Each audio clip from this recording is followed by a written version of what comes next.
Chapter 6 The Wedding. Ayansh's point of view. The AC in the car was working fine, but inside me, something had snapped. The heat that once simmered in my chest had gone cold. Today was the day. The day Aaravi's silence would echo louder than any courtroom verdict. The day her sacrifice would become my sentence. She sat beside me, motionless, unreadable.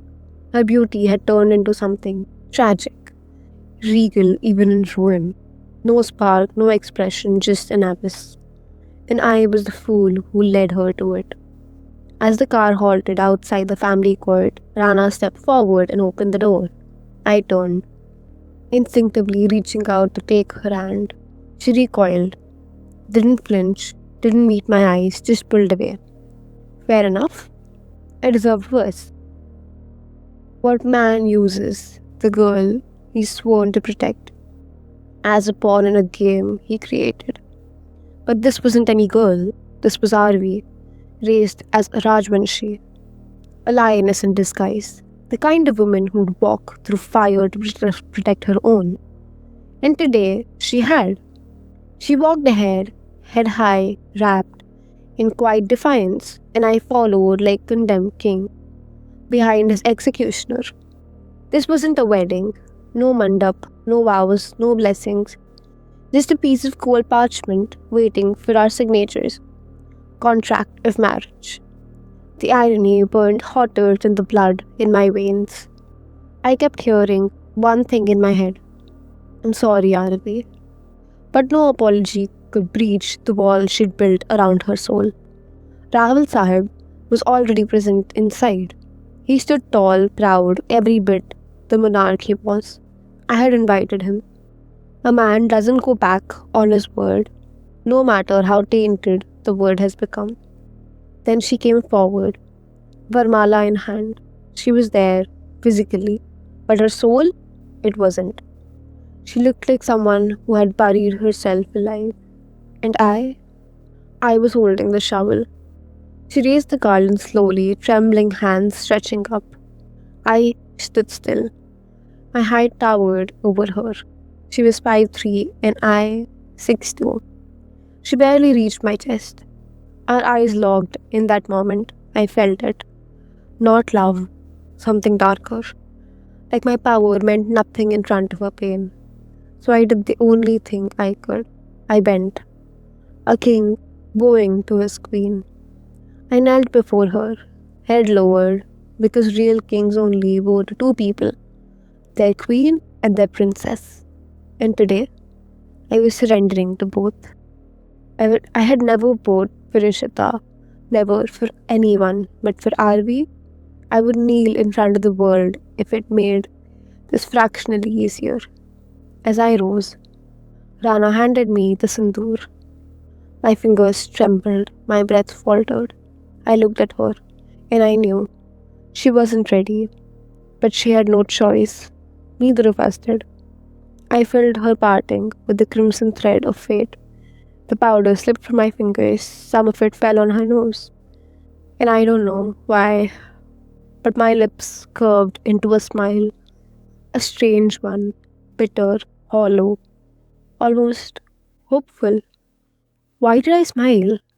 What did it mean? Maybe it meant I was breaking. The judge called us to sign. I gestured for Aaravi to go first. She looked at me long, deep, as if she could see every shattered piece of my soul. Then, without a word, she walked over and signed. I followed, and just like that, we were legally husband and wife. A king and queen, bound not by love but by sacrifice. The judge asked for witness. From my side, there was Rana and Rahul Sahib. Aaravi, she had no one. That silence, it pierced deeper than any blade. Why did her bored lashes feel like a scream to my pride? I turned to Rana, be her witness. He looked stunned, awed, like I'd handed him a throne. He bowed, voice trembling. It would be the greatest honor, Raja Sa. Then he turned to Aaravi. आज्ञा दे हुक्म रानी सा. Permit me, Your Highness. And with those words, Hukum Rani Sa, the room changed. The air shifted. The woman once seen as my niece had just become my queen. She looked at Rana, then at me, and nodded. Silent, regal, irrevocably mine. Rana signed. The ritual was complete, but this wasn't a beginning. It was a reckoning. A crown made of thorns I had placed on her head.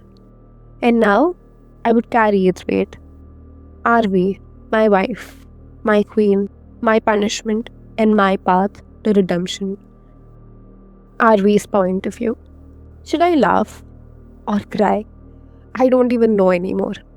I pressed my fingers against my lips, trying to stop the bitter chuckle rising from my chest. Wow, fate, just wow. You stole my father before I could even see his face, took my mother when I was barely 6.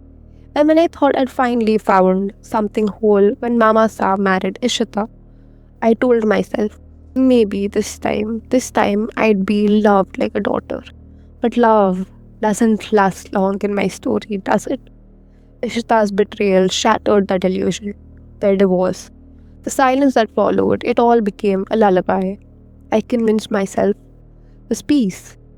I ran my nails across my wrist, not to bleed, just to feel something real. Peace. That was the biggest lie of all. Because just when I thought the storms had passed, life threw me into a new one, a darker one. Married to Mama Sa. I pressed my palms to my ears, as if the silence would stop screaming. What kind of story is this? What kind of heroine ends up like this?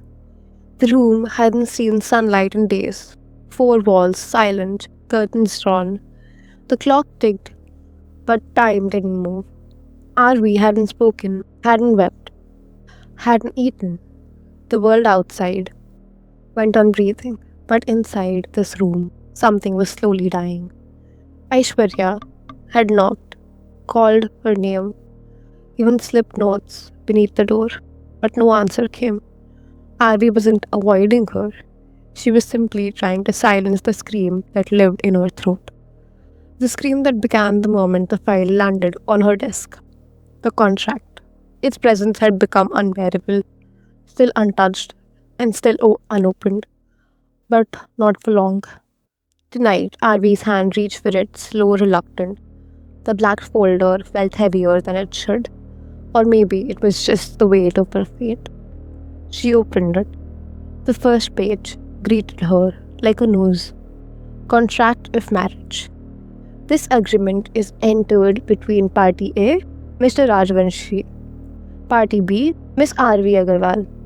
Purpose? This contract formalizes a civil marriage agreement entered into by both parties with mutual consent, outlining the responsibilities, limitations, and expectations governing their union. Clause 1. Personal autonomy.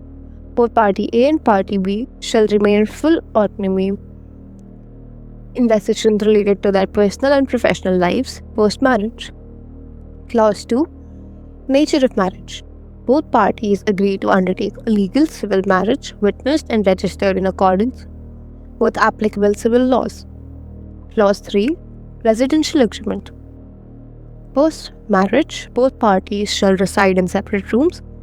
However, during the presence of guests or extended family, Party B shall temporarily shift to Party A's room to maintain marital appearances. Clause 4. Physical boundaries. Party A shall not engage in any physical contact or intimacy with Party B without her explicit verbal consent. Party A shall respect Party B's emotional and physical boundaries at all times. Clause 5. Public appearances.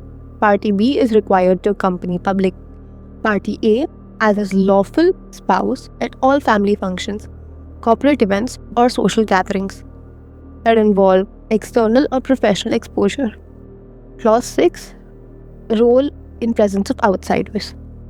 In the presence of any guests or third parties within the household, Party B shall fulfill the duties of a conventional wife, including but not limited to Shared public appearances, social interactions, and proximity as deemed necessary for maintaining appearances.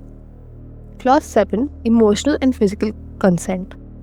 Even in moments of fair intimacy, party A shall never overstep party B's comfort. No boundary shall be crossed without her complete emotional readiness and active participation.